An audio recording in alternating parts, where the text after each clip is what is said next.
हाल ही में चंद्रशेखर और पल्लवी के खिलाफ जिस तरीके से अखिलेश यादव ने फैसला किया कि इंडिया अलायंस उनको समर्थन नहीं देगा, गठबंधन टूट जाएगा, तो वह फैसला चर्चा का विषय बना। लेकिन इस पर स्वामी प्रसाद मौर्य ने अपनी बात रखी और उन्होंने कहा कि इंडिया अलायंस को इन नेताओं को भी टिकट देना चाहिए था। टिकट देते तो इंडिया अलायंस की ताकत बढ़ती। जबकि स्वामी प्रसाद मौर्य, जिन्होंने हाल ही में सपा से इस्तीफा देकर अपनी नई पार्टी राष्ट्रीय शोषित समाज पार्टी बनाई, उसके बाद से वे चर्चाओं का विषय बने हुए हैं और यह भी खबरें हैं कि इंडिया अलायंस उनको भी एक सीट दे सकता है। इसी पर स्वामी प्रसाद मौर्य ने अपनी बात रखते हुए कहा कि इंडिया अलायंस ने जिस तरीके से फैसला लिया कि चंद्रशेखर आजाद या पल्लवी पटेल जैसे नेताओं का साथ वे नहीं देंगे, वह कहीं ना कहीं गलत फैसला था। क्योंकि अगर इन नेताओं को साथ मिला होता, एक एक टिकट मिल जाती, तो क्या ही बिगड़ जाता। इंडिया दल को अपना दिल बड़ा रखना होगा और छोटे नेताओं पर ही भरोसा रखना होगा, क्षेत्रीय पार्टियों पर ही भरोसा रखकर आगे बढ़ना होगा, ताकि इंडिया दल ज़्यादा से ज़्यादा मजबूत हो सके।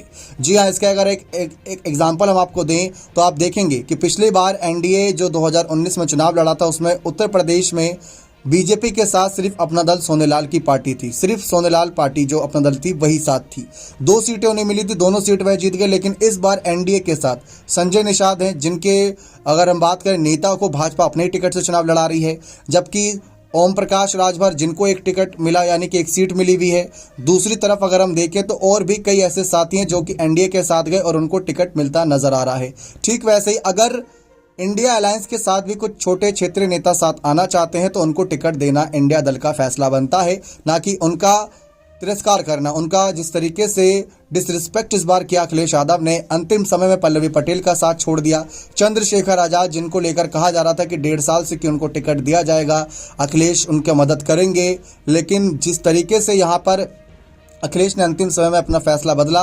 चंद्रशेखर भले उसके ज़्यादा खिलाफ ना रहे हों, लेकिन जो बात कही गई थी कि टिकट मिलेगा, वो उस बात पर अड़िग रहना भी बनता था। तो स्वामी प्रसाद मौर्य ने यहाँ पर पल्लवी और चंद्रशेखर दोनों को ही समर्थन देते हुए कहा है कि उनको टिकट मिलना चाहिए था। ये इंडिया दल को कहीं ना कहीं अपनी नज़रों में फैसला रखना चाहिए था, जिससे कि ये फैसला आने वाले वक्त में सभी के लिए एक एग्जाम्पल बनता कि इंडिया दल ने छोटे बड़े नेताओं का साथ लेकर बीजेपी के खिलाफ चुनावी लड़ाई लड़ी थी, बीजेपी के खिलाफ चुनावी अभियान छेड़ा था।